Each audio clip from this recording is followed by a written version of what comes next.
Well, viewers of the show understand that I adhere to a few basic policies, one of which is whatever Canada is doing legislatively, do the opposite. But I may have to expand that policy to include France. And here's the latest reason why. The country has banned short-haul flights in the name of reducing carbon emissions. This applies to any destinations within France that can be reached in under 2.5 hours of a driving time. How long before this craziness gets to America? Not long at all. I mean, what we see happens in Europe comes to the United States shortly.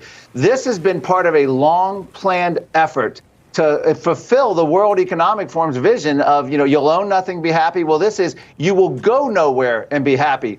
And we're already seeing, Bloomberg News is reporting that the idea of cheap airline travel in Europe is a thing of the past as, quote, climate compliance rules, unquote, get more and more strict. What they're doing is their government is banning these short-haul flights, forcing people into cars with a much higher death rate, by the way. You're much more likely to get in a car crash and die than a plane crash, number one.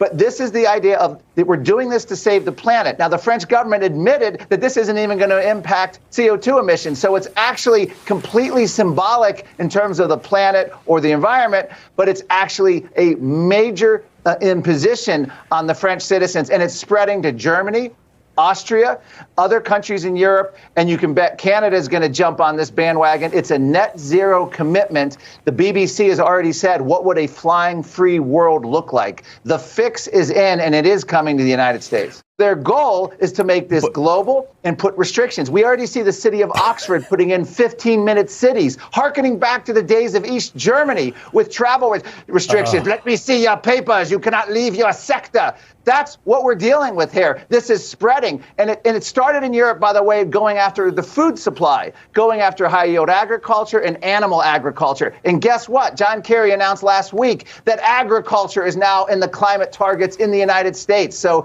they're going to go for food first, and then our transportation. They're already banning gas-powered cars, creating intentional car shortages. They are abolishing the middle class. They are treating us like the unwashed masses, and they are literally going to make it so that vacations and seaside vacations are going to be a thing of only the wealthy. That's the goal of this. That's what they mean when they say you'll own nothing and you'll be happy, you'll go nowhere. It's like the Hunger Games. Before I let you go, though, every part of this climate agenda is somehow inconveniencing literally everybody on Earth. So why do people go along with it when none of their predictions have come true?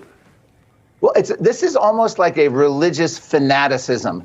It's the idea of we have to do this. The United Nations tops. In fact, you can't even disagree with the UN. They did a partnership with Google. They own the science, So they're doing it in order to achieve this utopian vision, and it's like they're imposing a religion, a austerity upon the rest of us. And by golly, they're going to make it happen. They're collapsing our energy, our food, our transportation, our free speech. And this is all through corporate government collusion, mostly without an ounce of democracy, just like COVID, when they closed schools and churches and work or issued stay-at-home orders and canceled weddings, funerals, and medical procedures.